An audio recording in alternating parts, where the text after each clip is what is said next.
Alors aujourd'hui, on va voir pourquoi est-ce que le marché se trompe sur les actions du secteur logiciel et l'intelligence artificielle. Donc déjà, il faut se rappeler que le SaaS, donc SaaS Software as a Service, c'est en gros un logiciel par abonnement, quoi. Et comme ils sont tous par abonnement maintenant, on peut considérer que SaaS et logiciel, c'est devenu synonyme, quoi.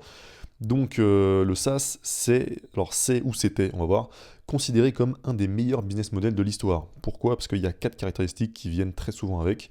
Déjà des revenus récurrents, donc parce que c'est de l'abonnement, donc ça fait des revenus qui sont plus prévisibles et donc ça a plus de valeur que des revenus qui sont moins prévisibles. Il y a des fortes croissances, il y a des marges élevées, voire très élevées, et il y a des switching costs. Donc les switching costs en français, coût de transfert, c'est quand c'est soit très risqué, soit très cher en argent, soit très cher en temps pour le client de soit de créer son propre équivalent en interne, soit de passer chez un concurrent, quoi. Et donc, c'est des produits qui ont tendance à être très très très englués chez les clients, donc la plupart du temps c'est des entreprises, hein. Et donc, c'est ça qui fait le rempart concurrentiel, quoi, qui les protège de la concurrence, donc, puisque les clients ont tendance à rester pendant après des années, des décennies, voire pour toujours, avec la même entreprise, quoi. Mais du coup, le problème, comme c'est un des meilleurs business models de l'histoire, c'est que pendant une bonne décennie, là, on a eu des valorisations extrêmement élevées sur ces actions. Donc là, j'ai pris quelques exemples. On a Salesforce qui a été au pire entre 30 fois et au maximum 80 fois. Entre 30 fois et 80 fois le free cash flow, ce qui est très très très élevé, hein. Et c'est encore pire quand on prend en compte les SBC. Donc les SBC, c'est les rémunérations en actions. C'est quand les entreprises, tout simplement, elles payent leurs employés, pas seulement avec un salaire, quoi, mais aussi en leur donnant des actions. Mais ça, pour l'actionnaire, c'est un vrai coût. Donc, si on veut comparer les entreprises entre elles, il faut retirer ça, quoi.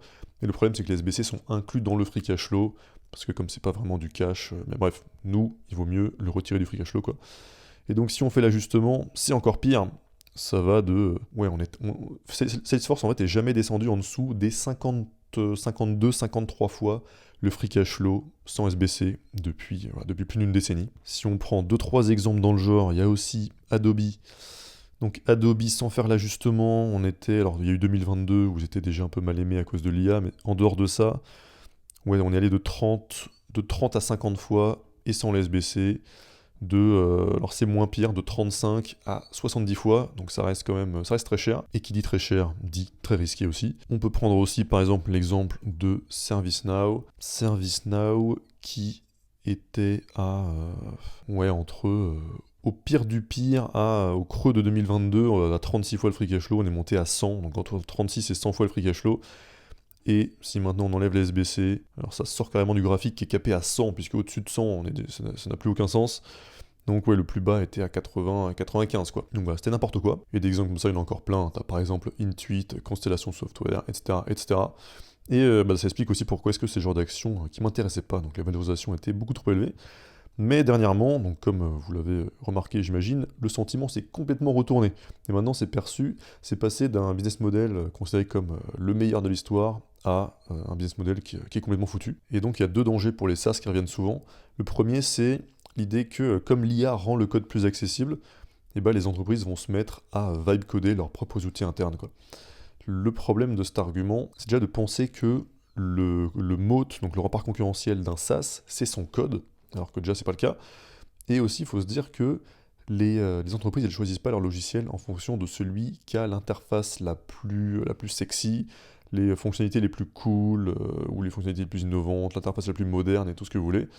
Ce qui compte pour une entreprise, c'est que ce soit des outils en fait établis, des standards dans l'industrie, qui soient fiables, qui aient le bon support client, qui aient les bonnes compatibilités avec leur système. Et ça, c'est quasiment impossible à égaler, voire totalement impossible à égaler, hein, par des outils qui seraient faits en interne ou même par des nouvelles startups.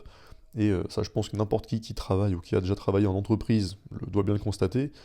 Il y a plein d'exemples de ça, par exemple les messageries d'entreprise.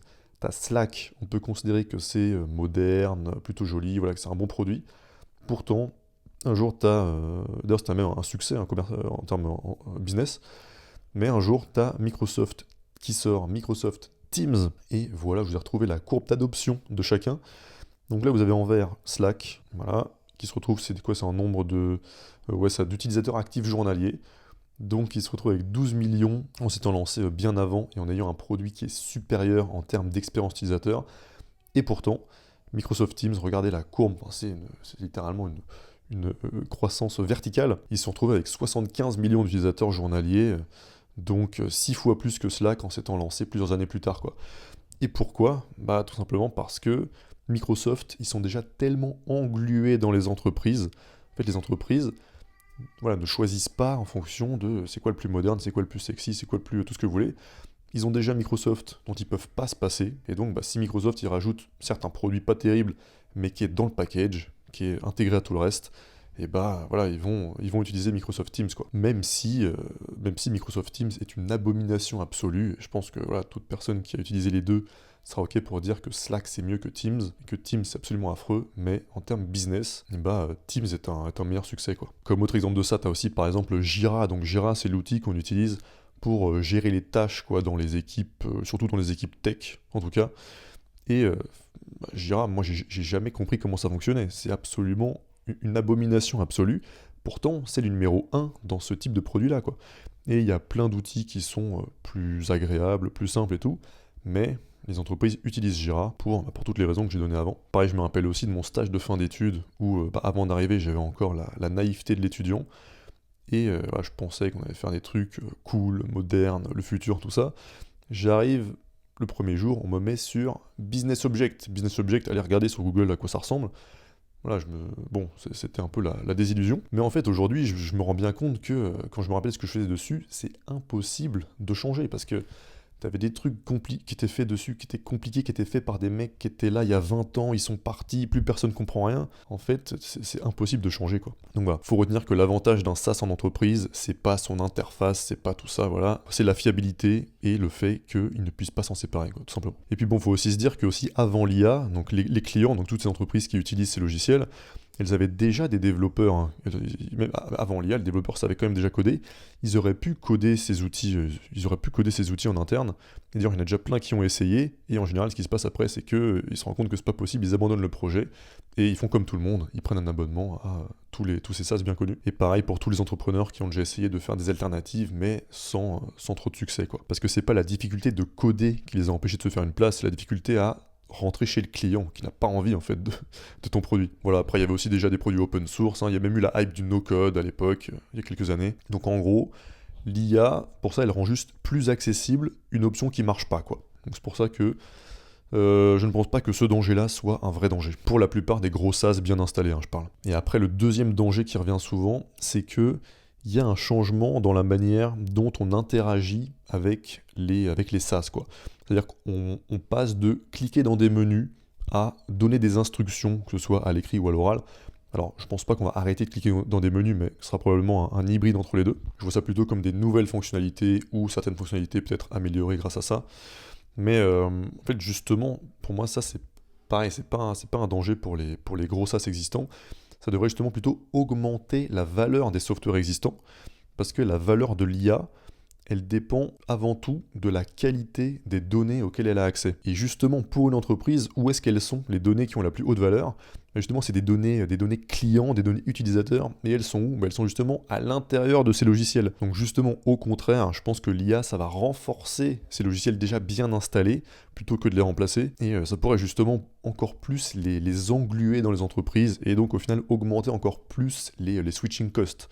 Donc faire en sorte que ce soit encore plus dur pour les clients de se passer d'eux, quoi. Donc voilà pourquoi est-ce que je pense que le marché se trompe sur les SaaS et l'IA.